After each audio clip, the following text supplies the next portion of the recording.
Comme ça. J'ai trouvé qu'on avait fait une première mi-temps relativement assez cohérente. On s'est quand même procuré 2-3 occasions très intéressantes et on était rarement mis en danger. Et en deuxième période, c'était un peu plus compliqué pour nous. Ils ont imposé beaucoup de défis athlétiques, ils avaient beaucoup plus de force que nous. On a eu plus de difficultés, on a fait des mauvais choix, on a souvent balancé. On n'a pas cherché ce qu'on a essayé de faire en première mi-temps, surtout sur notre côté droit où il y a eu des bonnes choses en première mi-temps et en deuxième mi-temps, ça a été compliqué. Et je crois que physiquement aussi ça a été dur. Ils ont imposé des choses. Alors après on savait, c'était un vrai match de Ligue 2, beaucoup de duels, âpres. Voilà. On espérait, comme j'ai dit aux joueurs, on espérait le gagner. On a été encore solide. Alors, on n'a toujours pas pris de but, mais voilà, ça n'a pas été. En fait, c'était pas suffisant sur notre deuxième mi-temps pour pouvoir gagner le match. Alors, je viens de revoir les images. C'est presque honteux et scandaleux de siffler hors-jeu. Il y a pratiquement 1 mètre entre un défenseur et Fasciné.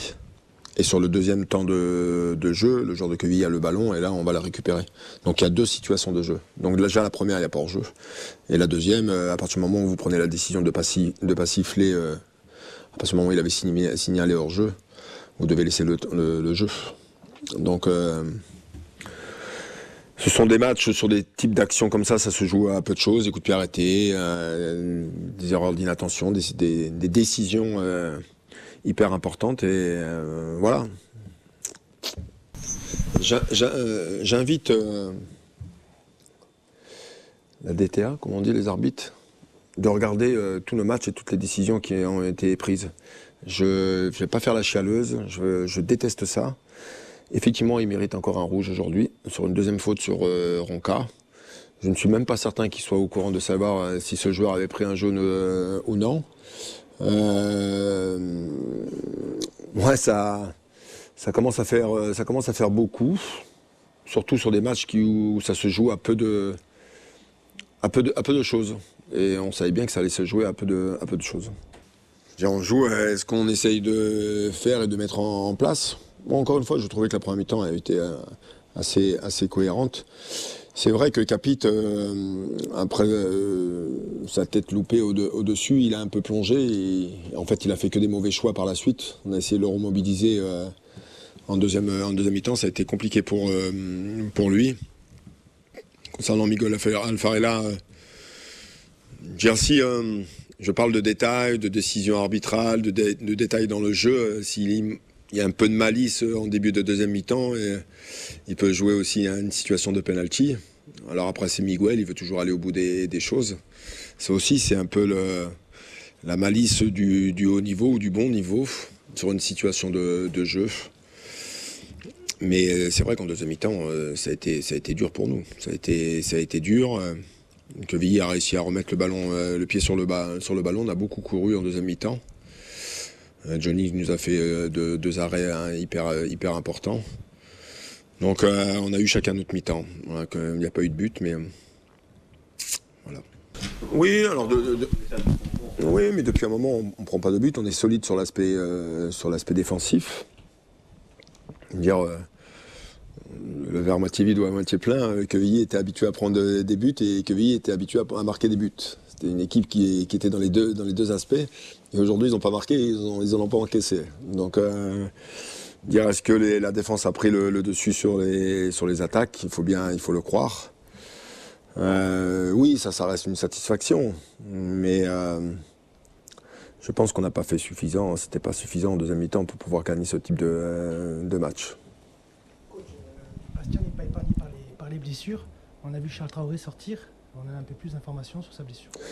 Ouais, alors il souffre d'une contracture à l'ischio. On espère que ce ne soit pas plus grave que ça. Voilà. Il faut traverser toutes ces petites mauvaises nouvelles. On le sait qu'on est toujours sur la tangente. Ça se joue à peu de choses. Mais encore une fois, comme je leur ai dit à la fin du match, Je ne veux pas parler de Quevilly, mais nous concernant, je pense que notre match, il se joue sur la première période. Si on arrive à ouvrir la marque, je pense que ça peut être un match un peu différent. Et inversement aussi. Je pense que si Quevilly ouvre la marque, comme ils ont fait la saison dernière, ça aurait été très compliqué pour nous pour revenir. Donc, aucune des deux équipes a eu la chance ou le bonheur d'ouvrir la marque. Non, mérité. Alors, pour gagner les matchs, effectivement, il faut faire des mi-temps. Notre deuxième mi-temps, elle n'était pas... Non, elle n'est pas satisfaisante. Il nous a manqué beaucoup de choses, beaucoup de déchets. En première mi-temps, on était à plus de 61, je crois, 61 de possession pour nous. En deuxième mi-temps, je crois que les chiffres se sont inversés. Ça a été difficile. On a beaucoup reculé, on a beaucoup défendu. Bon, les conditions de jeu étaient pour les deux équipes. Mais on a eu du mal à répondre sur la force. C'est-à-dire que Quevilly a beaucoup imposé des choses. Ils ont souvent gagné des duels dans les 1 contre 1, sur des ballons entre deux, c'est eux qui sortaient vainqueurs de ces situations-là. En fait, c'est des ballons hyper importants dans ce type de match. C'est des matchs de Ligue 2.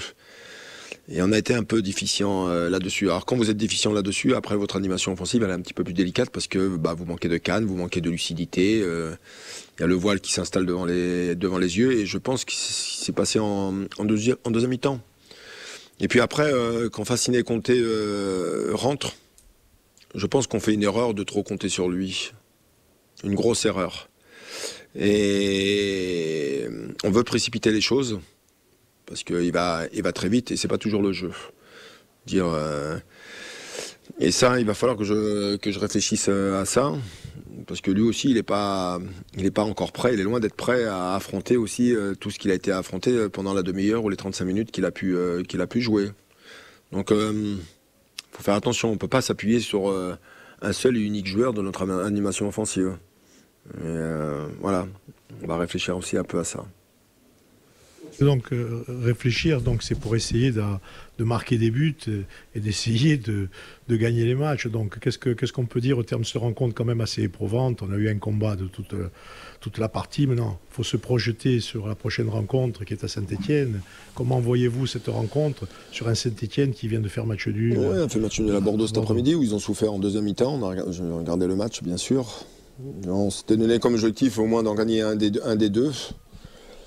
Ce que je leur ai dit, il n'y a pas de raison de ne pas avoir la volonté et l'ambition d'aller gagner à Saint-Étienne. Ils sont dans une période un petit peu plus compliquée, difficile. Ils ont souffert en deuxième mi-temps aujourd'hui. Voilà, nous, il nous faut bien récupérer. On a quelques petits bobos d'après le corps médical. Il y a des petits problèmes musculaires. Mais parce que ça a été dur pour nous ce soir, il faut l'admettre aussi. Donc, on va récupérer ces 2 jours et puis on va regarder ça pour le match de Saint-Étienne. C'est bon ? Merci coach. Voilà.